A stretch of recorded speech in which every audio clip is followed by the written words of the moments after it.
आकाशवाणी रांची से प्रस्तुत है प्रादेशिक समाचार।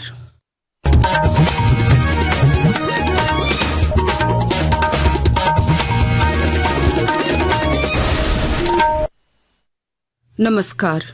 प्रादेशिक समाचारों के साथ मैं नूतन लकड़ा। पहले मुख्य समाचार। सीबीआई ने सीजीएसटी घोटाले मामले में सीजीएसटी के एडिशनल कमिश्नर और 5 कस्टम अधिकारियों के अलावा 29 लोगों के खिलाफ किया प्राथमिकी दर्ज। मगध कोल परियोजना में नौकरी घोटाले मामले में डीजीपी ने सीआईडी को कोल अधिकारियों के खिलाफ केस करने का दिया निर्देश। मुख्यमंत्री हेमंत सोरेन ने रांची के हारमू, अरगोड़ा और करमटोली फ्लाईओवर निर्माण की योजना बनाने का दिया निर्देश। नवल टाटा हॉकी झारखंड जूनियर पुरुष राज्य स्तरीय हॉकी चैंपियनशिप में दूसरे दिन सिमडेगा, रांची, हजारीबाग और जमशेदपुर की टीम ने किया जीत हासिल। और राज्य के कई जिलों में आज और कल भारी बारिश की चेतावनी, मौसम विभाग ने येलो अलर्ट किया जारी। और अब समाचार विस्तार से। केंद्रीय जांच ब्यूरो सीबीआई ने जीएसटी घोटाले मामले में सीजीएसटी के एडिशनल कमिश्नर और 5 कस्टम अधिकारियों के अलावा 29 लोगों के खिलाफ प्राथमिकी दर्ज की है।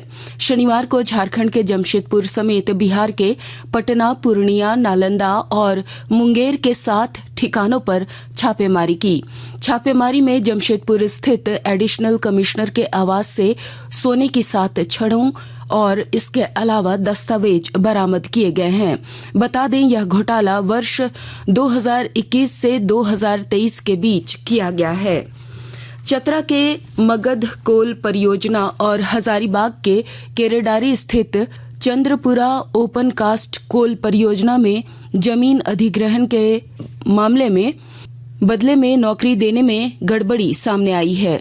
सीआईडी ने इस मामले में अपनी प्रारंभिक रिपोर्ट डीआईजी को सौंपी है। रिपोर्ट में सीसीएल के अधिकारियों और कर्मियों की भूमिका संदिग्ध पाई गई है।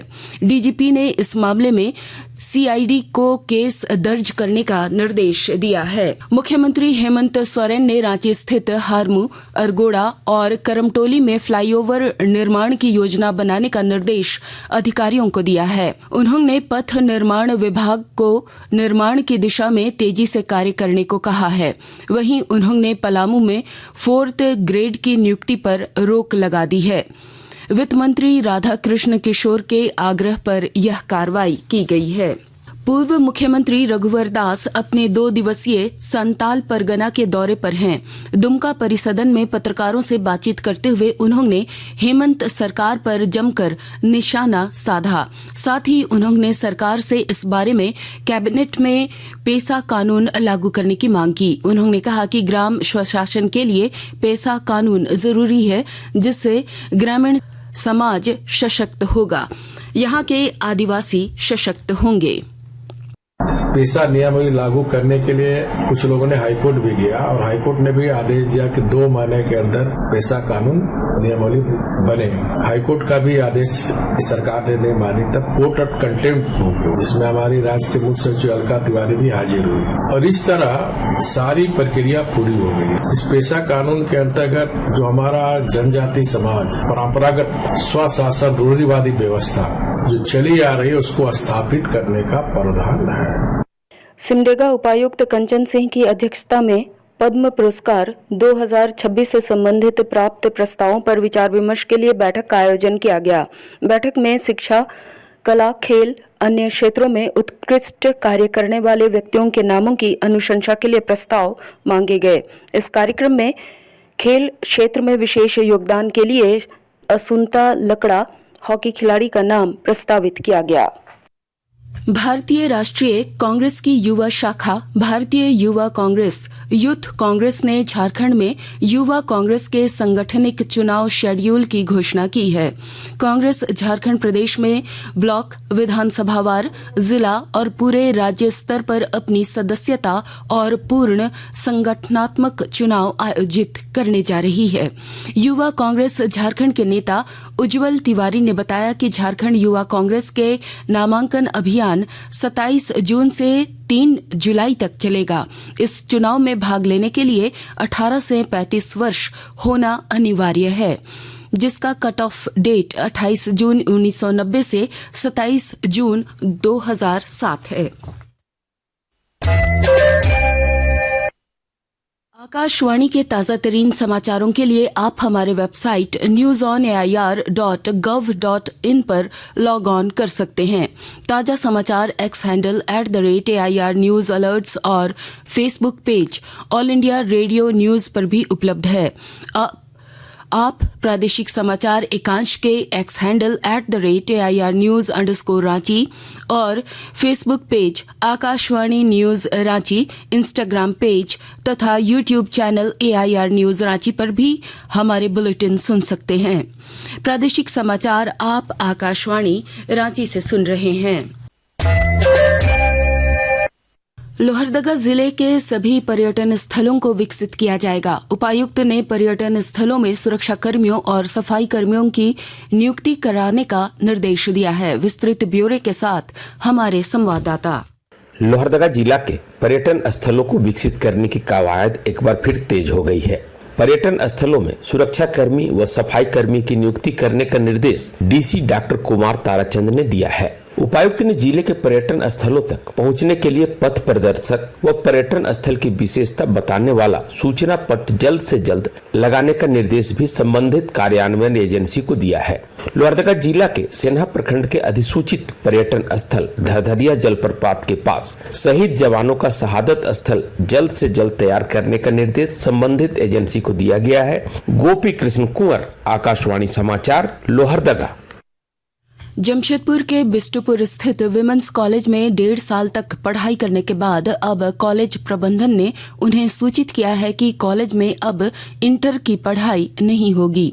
छात्राओं को किसी अन्य निजी कॉलेज या स्कूल में दाखिला लेने की सलाह दी गई है। कॉलेज के इस निर्णय से नाराज छात्राओं ने उपायुक्त से गुहार लगाई है।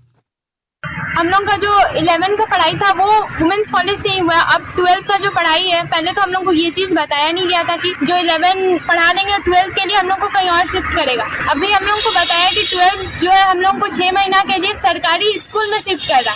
अब अगर हम लोग वहाँ जाते हैं तो हम लोग का जो फ्यूचर है वो सब तो बर्बाद हो जाएगा ना, क्योंकि 12 का ही रिजल्ट की बेसिस पे ही हम लोग को कहीं जॉब या कुछ भी आगे का पढ़ाई होता है ना।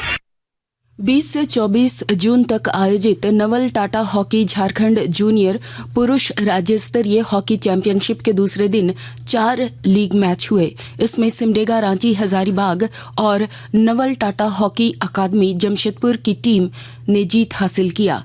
वहीं रांची के नामकुम स्थित RK आनंद बॉल्स ग्रीन में शूटिंग रेंज का उद्घाटन समारोह संपन्न हो गया। इस दौरान 10 मीटर के इस रेंज को खिलाड़ियों को समर्पित कर दिया गया। राज्य के विभिन्न जिलों में आज और कल भारी बारिश की संभावना जताई गई है। मौसम विभाग ने इसको लेकर येलो अलर्ट जारी किया है। साथ ही राजधानी रांची और आसपास के क्षेत्रों में एक बार फिर 24 जून को भारी बारिश होने का अनुमान जताया गया है। और अब अखबारों की सुर्खियां। राज्य से प्रकाशित लगभग सभी अखबारों ने प्रधानमंत्री नरेंद्र मोदी के योग को लेकर दिए संदेश को अपनी सुर्खी बनाई है। साथ ही CGST घोटाले में CBI की कार्रवाई को भी पहले पन्ने पर जगह दी गई है। प्रभात खबर ने लिखा है कि जमशेदपुर सेंट्रल एक्साइज के एडिशनल कमिश्नर के आवास पर CBI का छापा। दैनिक भास्कर और दैनिक जागरण की सुर्खियां हैं, अशांति से जूझ रही दुनिया के लिए योग पॉज बटन मोदी। हिंदुस्तान की सुर्खी है, कोल प्रोजेक्ट में नौकरी घोटाला CID करेगी FIR। वहीं अंग्रेजी अखबार टाइम्स ऑफ इंडिया और हिंदुस्तान टाइम्स ने एयर इंडिया के 3 अधिकारियों को हटाने का निर्देश को प्रमुखता दी है। और अब अंत में मुख्य समाचार एक बार फिर। CBI ने CGST घोटाले मामले में CGST के एडिशनल कमिश्नर और 5 कस्टम अधिकारियों के अलावा 29 लोगों के खिलाफ किया प्राथमिकी दर्ज। मगध कोल परियोजना में नौकरी घोटाले मामले में DGP ने सीआईडी को कोल अधिकारियों के खिलाफ केस करने का दिया निर्देश। मुख्यमंत्री हेमंत सोरेन ने रांची के हारमू, अरगोड़ा और करमटोली फ्लाईओवर निर्माण की योजना बनाने का दिया निर्देश। नवल टाटा हॉकी झारखंड जूनियर पुरुष राज्य स्तरीय हॉकी चैंपियनशिप में दूसरे दिन सिमडेगा, रांची, हजारीबाग और जमशेदपुर की टीम ने किया जीत हासिल। और राज्य के कई जिलों में आज और कल भारी बारिश की चेतावनी, मौसम विभाग ने येलो अलर्ट किया जारी। इसके साथ ही आकाशवाणी रांची से प्रादेशिक समाचार का ये बुलेटिन समाप्त हुआ। अगला प्रादेशिक मुख्य समाचार 10 बजे प्रसारित किया जाएगा। नमस्कार।